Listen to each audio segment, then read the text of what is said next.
시청자 여러분 안녕하십니까? 주말 잘 보내고 계십니까? 박원순 서울시장의 자살로 여야의 대권 구도가 요동치고 있습니다. 상당히 많은 변수가 동시에 발생할 가능성이 대단히 높습니다. 제가 우선 한 5가지로 정리를 해봤습니다. 첫 번째, 박원순 서울시장은 2022년 대통령 선거 때 게임 체인저의 역할을 할 수 있는 인물이었습니다. 그는 대선 주자 여론조사에서 그렇게 선두 그룹에 나서지는 못했습니다. 가장 최근의 갤럽 조사를 보면 이낙연 23%, 이재명 13%, 윤석열 8%. 자, 그리고 2위 그룹은 4%, 5%, 3% 이런 식으로 전부 다 몰려 있습니다. 자, 그런데 왜 박원순 시장이 게임 체인저였느냐? 2017년 4월, 그러니까 5월 대통령 선거를 앞두고 4월 달에 더불어민주당에서 대통령 후보를 선출을 하는 경선이 벌어졌습니다.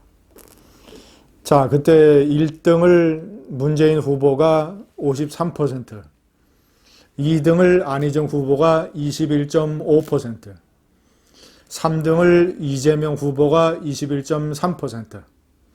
자, 그래서 1차 경선에서 문재인 후보가 과반수 53%를 차지했기 때문에 2차 결선 투표 없이 문재인 후보가 대통령 후보가 됐습니다.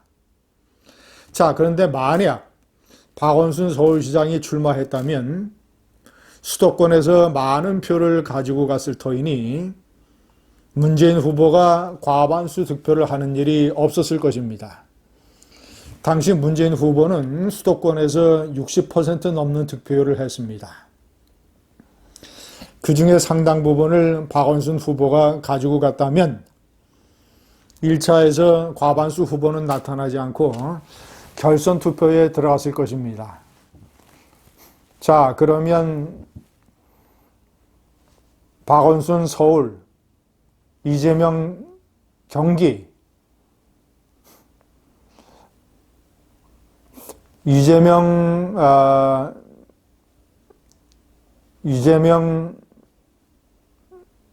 지금 현재 경기지사, 그리고 세 번째 안희정. 자, 이런 식으로 세 사람이 2차 결선 투표를 앞두고 합종 연행을 해서 후보 단일화를 하자. 사전에 박원순 시장이 경선에 뛰어들면서 이 세 사람이 2차 결선 투표에 한 사람으로 최다 득표를 얻은 사람에게 한 사람에게 표를 몰아주자라는 사전 합의를 할 수도 있었고, 그래서 만약에 박원순이가 2등을 했으면 박원순이 결선 때 이 세 사람의 단일 후보가 될 수 있고, 안희정이가 2등을 했으면 안희정이 2차 결선에서 문재인과 1대1로 맞붙으면 도저히 결과를 알 수 없는 그런 게임이 됐을지 모릅니다. 2차 결선 때는 어떤 새로운 인물에 관한 분위기가 확 쏠릴 수 있기 때문에 안희정이 훨씬 더 유리할 수도 있었습니다.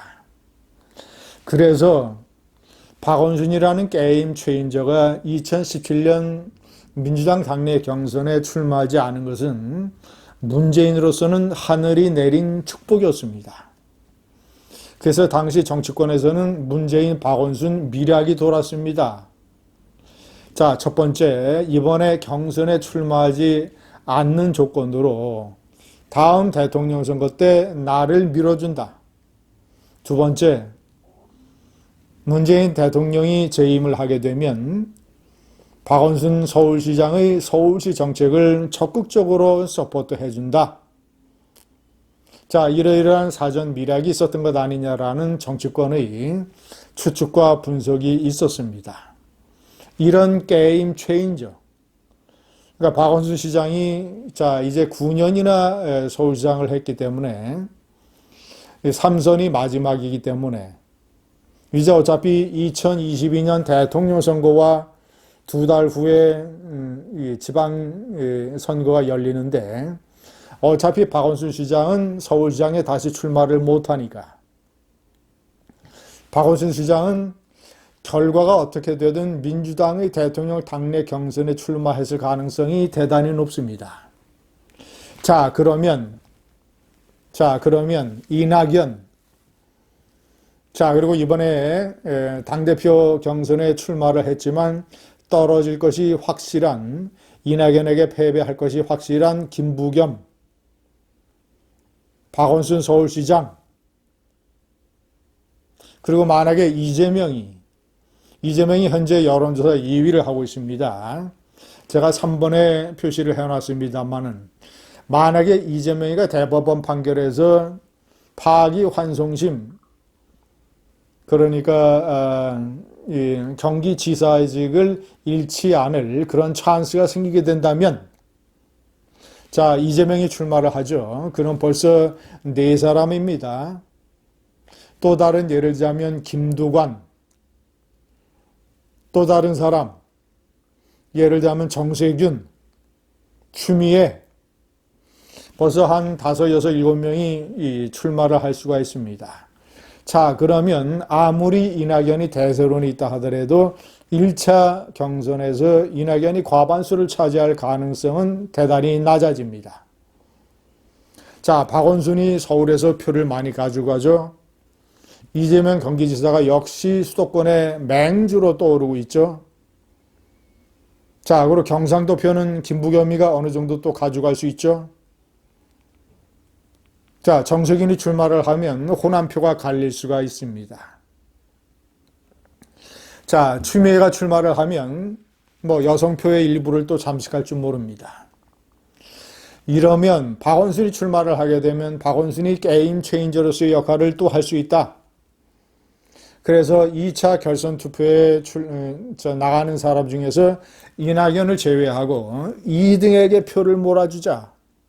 이낙연은 어차피 호남 출신이기 때문에 대통령 선거, 대선, 본선에서 표의 확장성에 문제가 있다. 이런 논리를 펴서 나머지 후보군이 연합을 해서 2등 후보에게 표를 물어보자고 한다면, 그런 일종의 흐름을 박원순 시장이 주도를 하게 된다면, 그러면 이낙연의 대세론이 절대 보장받지 못하는 것입니다. 자, 그런데 그런 박원순 서울시장이 비극적인 죽음으로 퇴장을 하고 말았습니다. 자, 그리고 만약에 이재명 경기지사가 대법원 판결에서 2심처럼 경기지사직을 박탈당하는 이런 판결이 확정이 되어버리면 이낙연의 대세로는 정말이지 맹렬한 속도로 치고 나갈 것입니다. 나머지 정세균, 김부겸, 추미애, 김두관 이런 사람들은 이낙연의 1차 경선 과반수 득표를 막기에는 역부족이다. 시청자 여러분, 제가 마지막에 명기를 해놨습니다만 통합당에게도 굉장히 많은 영향을 미칠 것입니다.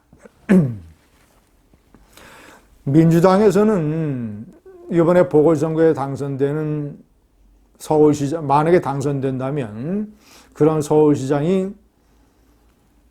그 1년 후 대통령 선거에서 서울시장직을 포기하고 대통령 선거에 출마하는 일은 굉장히 어려울 것입니다. 정적인 부담이 많을 것입니다.